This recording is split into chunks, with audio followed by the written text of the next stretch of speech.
when I was a new beginner, and most of you are new beginners in the markets, well, these are the four things that you should know if you're starting out in the markets. Number one, an exchange. Exchange क्या है? Exchange is exactly as the name sounds, where your money and your shares are exchanged. Either आप पैसे लेके जाओ और shares exchange करो, या आप शेयर्स लेके जाओ और उसके बदले आप पैसे लेके जाओ. An exchange.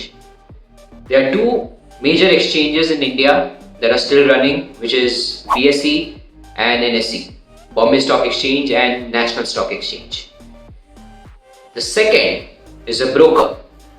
अब ये सोचो कि एक बिल्डिंग है जहाँ पे आपको शेयर्स या मनी एक्सचेंज करने हैं और आप वहाँ पे जाके लाइन में खड़े हो जाओ. अब सोचो कितना टाइम वेस्ट होगा, कितना सारा काम होगा कि आप लाइन में खड़े हो आपके शेयर्स लेके या पैसे लेके to exchange. Hence brokers come into picture.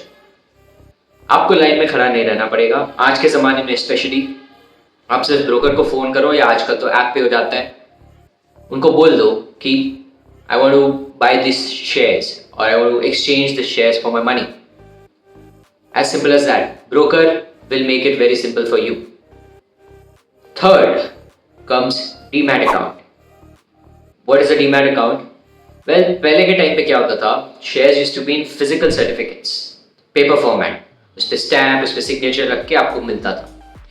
अब ये लॉजिस्टिकल प्रॉब्लम थी, क्योंकि शेयर्स कोई और कंपनी के हैं जो शायद बिहार में हो या कहीं और हो, वो आप तक पहुंचने में बहुत टाइम लग जाता है और शायद किसी के पास अभी भी शेयर्स पड़े हुए हैं.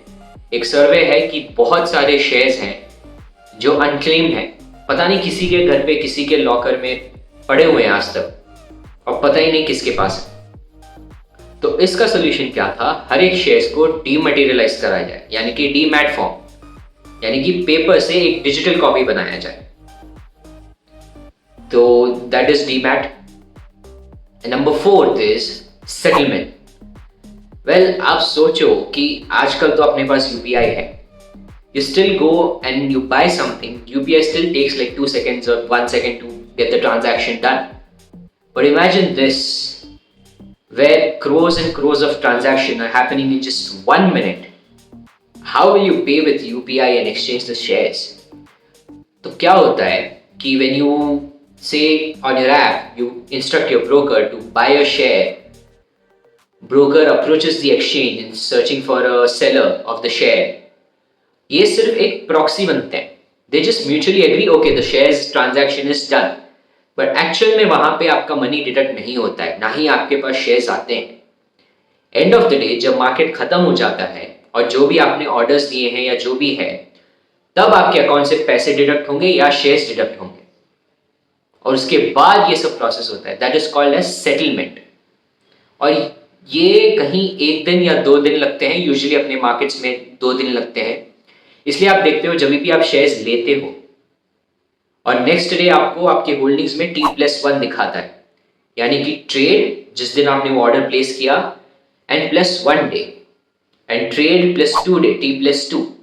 After this 2 days exchange make sure कि आपके अकाउंट से पैसे डिडक्ट हुए और जो आपको शेयर्स बेचने वाला था वहां से आपको शेयर्स एक्चुअल में डिलीवर हो गए.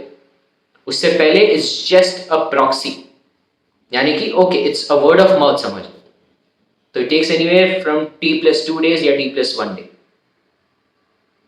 That's the 4 basic points any know nothing person who's entering into stock market should be aware of.